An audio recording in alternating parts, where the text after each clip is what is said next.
both Canadian and Western democracy in general have become a total sham. Democracy is supposed to be the will of the majority of your people in your respective countries.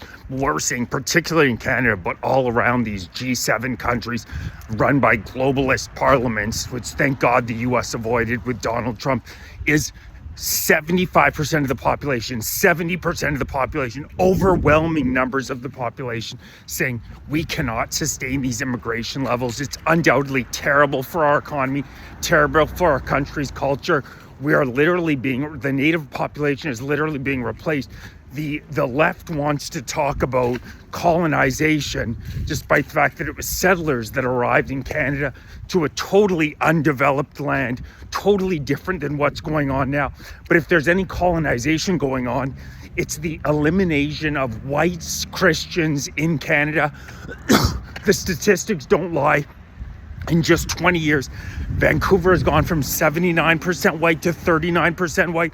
If this were happening in China, if this were happening anywhere in Africa, if this were happening in the Middle East with whites, which, by the way, only make up about 9% of the entire world population, the woke want to brainwash you about how evil white people are. It's such a total joke, such a minority across the planet. But you never hear the left wing complaining about the fact that China has been able to maintain their culture and their people. Japan just elected their most far-right prime minister of all time after 1 year of allowing about 300 immigrants into the country. The people said no, so those countries are allowed to be represented through their politicians with policies. But in Canada, and particularly in the UK is a goddamn disaster right now. But in Canada, despite the fact that 3 in 4 Canadians say we have too much immigration, we can't withstand it, we don't want this.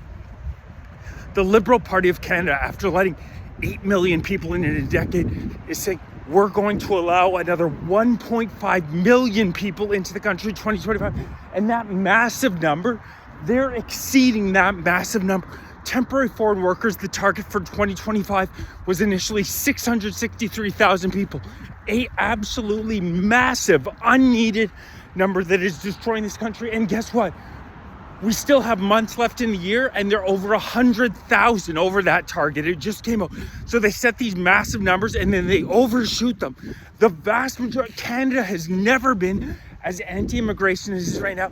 And I believe it's the politicians' fault. It's the sick liberal politicians who intentionally want to undermine our democracy by bringing in millions of people who do not share the same cultural values.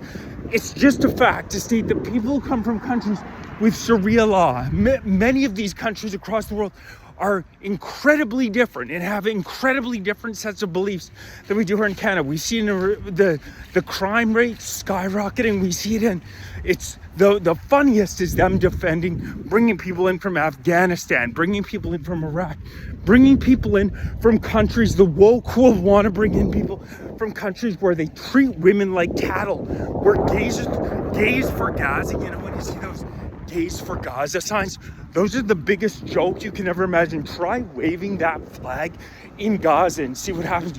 These ahistoric, this is what they are. You always see them pop up throughout history.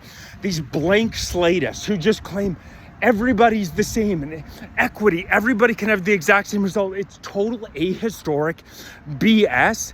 Settlers came and built this country from about 4 countries, England, Ireland, Scotland, and to deny that is to deny reality.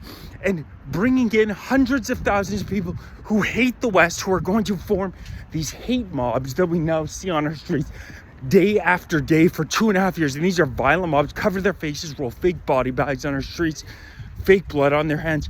The most disturbing anti-Western, burning Canadian flags, chanting death to Canada, chanting all the children's blood on your hands in Canada, waving foreign flags on our streets.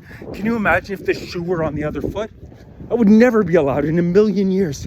But these lefties, what they want to do is they want to destroy the country. They hate Canada. They want to chop it up. They want to sell it off.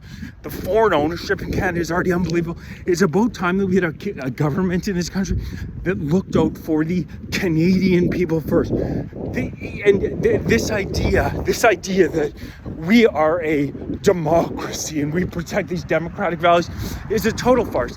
You look at Carney right now, he's negotiating massive trade deals with China. He admires their system, their social credit score system, where if your score dips below a certain level, you're not allowed to buy any more meat because your emissions, you're over your emissions, or you're not allowed to start your car. Literally in China, if your credit score goes under a certain score, you're destined to you have no choice but to live in poverty. This is the exact same thing that they want to bring to Canada. It's why they're bringing in things like digital IDs in the UK, which I can guarantee are going to be introduced in Canada very shortly. Central digital banking currencies in Canada. They're already saying that you can't send more than $10,000 from one person to another.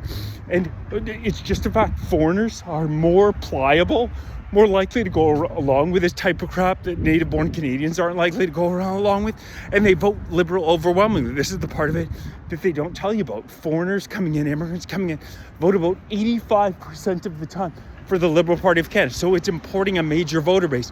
In the US, a big part of the shutdown, a big part of the reason that the country is literally shut down right now by the Democrats is because they want to give hundreds of billions of dollars of healthcare services to illegal immigrants. And you know why? If they cut that off, they'll leave. They're here to get the free stuff. We could do the exact same thing in Canada.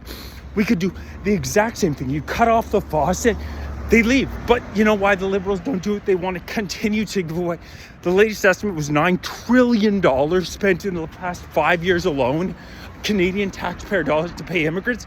You know why they don't want to turn that faucet off? Because they don't want to turn that faucet off because these are their voters. The 2 million Muslims in Canada vote 85% Liberal. The Liberals want to keep inviting these people in because they're not popular among longtime Canadians. Those of us that have ancestors that fought and died World War I, World War II, Vimy Ridge, Canadian soldiers were known as being the most courageous. We don't want them. We don't agree with these Liberal policies overwhelmingly. So they bring new people in. It's what communists always do. It's been written about time and time and time again. What the commies will do is they import people into the country. They prefer foreigners over native-born people because they'll overwhelmingly vote for them, and they don't care about a more controlled society. They don't care as much about, they're just happy to be here. They're going to make a lot less of a fuss about things like digital IDs, which they're already rolling out. Things like central digital banking currencies. They're a lot more pliable as a group, and it's sick because Canadians do not want to go along with this crap that they're implementing. You look what's happening in the UK. They're trying to implement central digital IDs. There are these massive standoffs, and what they try and do is they try and frame them as, they try to frame patriots as far right. It's a total joke. It's a goddamn embarrassment. This country is transformed. We need to bring democracy back to Canada. Put Canadians first. The will of the Canadian people must be heard. Enough of these globalist policies from crooks like Mark Carney, who haven't even spent their adult life in Canada. We've had enough. Please like, share, subscribe, join, donate, become a member, grab some gear. Really appreciate everybody's support. We are going to fix this country, but it's going to be a hell of a fight. We need an election ASAP.